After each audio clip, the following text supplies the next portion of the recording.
Hey, I'm here today with Travis Walker. He's our discipleship pastor. I want to talk about Development Week. Sure. Which is our thrust to provide First Family with an atmosphere where they can experience various ministries, kind of like a job fair or ministry fair. But we're doing over the course of a week, and we're asking folks to actually participate in a certain ministry to kind of get a feel for it, practice it, experience it. So in the area of discipleship, the discipleship pathway,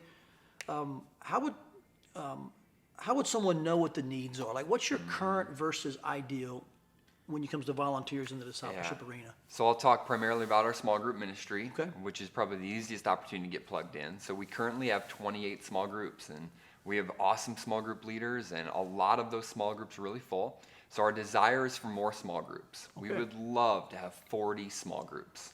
So you're 40 and you're at 28. Yeah, that's right. Okay, so we have a need of at least 12 more small group leaders. That would get us to the point where I think we're healthy. That Good. would be great. That's So good to that's our know. desire. And every small group needs a small group leader, a host, and a co-leader. And so there's 3.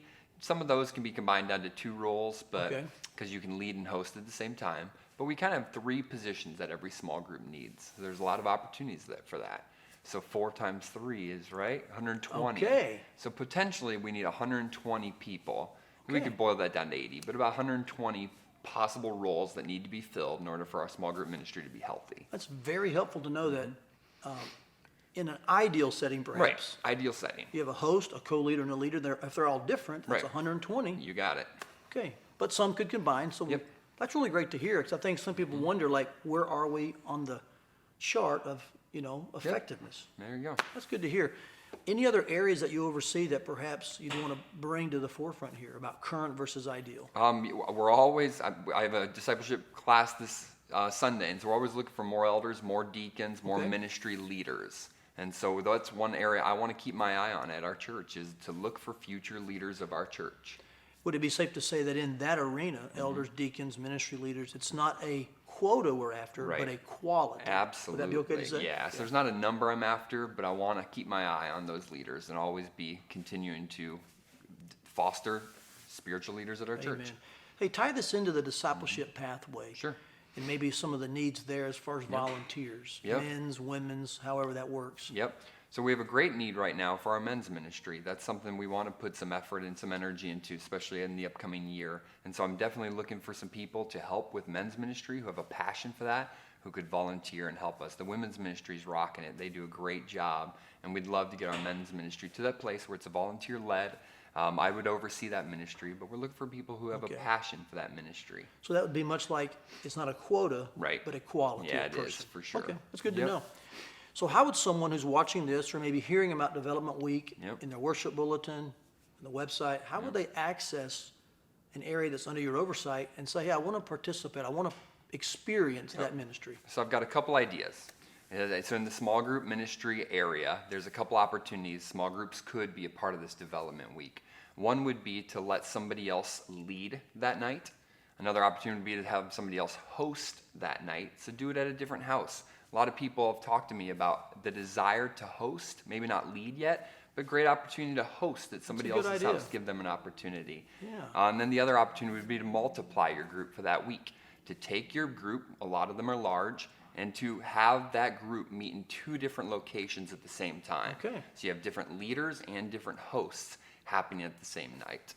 So can a small group leader just activate that, or should they contact you, or how should that work? I would love to help them in that regard with the details. A lot of small group leaders are able to do that on their own and just pull that trigger and talk Okay. to their group and get them on board for that. But I'd love to help. So if you want some help, let me know. Let's talk about it.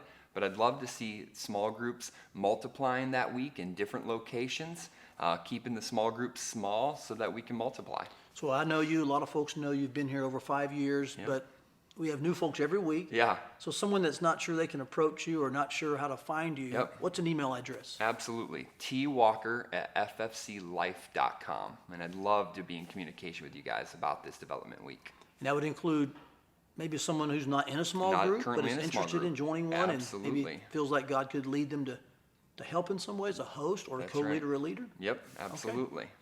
Hey, talk to our church a bit about maybe the larger vision here with me when it comes to veterans and rookies. Yeah. The idea of longtime flyers Yep. and the young eagles. Yep. help me have that conversation where we continue to bridge the gap between, sometimes we want to hold on to things, Yeah.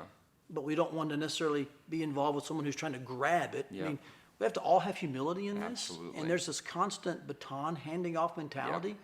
So help me talk to both those groups for a bit. Flyers, longtime Flyers, and Young Eagles. The vast majority of our small group leaders are veterans. Okay. They've been around First Family a long time. They've been small group leaders for a long time, and they're excellent small group leaders. And so now it's the process of us finding those young leaders and passing the baton off, like you said, giving them the confidence they need to lead. Talked to a lot of young men and couples that are willing or considering small group leading. They need my vision, but also some confidence and some equipping from those veterans and say, you can do this. We got this. We'll help you. We'll give you the resources and the tools you need. And so we need that constant vision of multiplication, giving the opportunity for these young leaders to step up and to take small groups. And then you're like exactly what you said, the veterans to come alongside of them and say, it's your time to step up and to rise up, and I'm going to help you. And I'll even take a backseat role if that means you step up and lead. We have lots of veteran small group leaders that we're having this exact conversation. As I want to raise up young guys, they need some confidence and some training. So I see that as probably my primary role is casting the vision and training and equipping, but I need those veterans to come alongside of me and champion that vision as well. And we're not asking veterans necessarily to give up their group. Absolutely not. We're just More asking them groups. to multiply that That's group. right.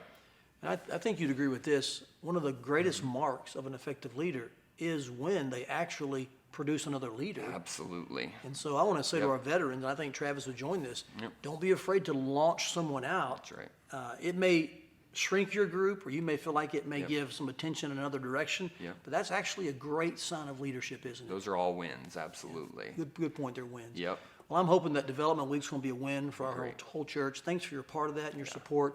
I want to encourage you to keep that in mind. Development Week begins November 3rd, and I hope that you're thinking now about where can you plug in to experience ministry at First Family Church.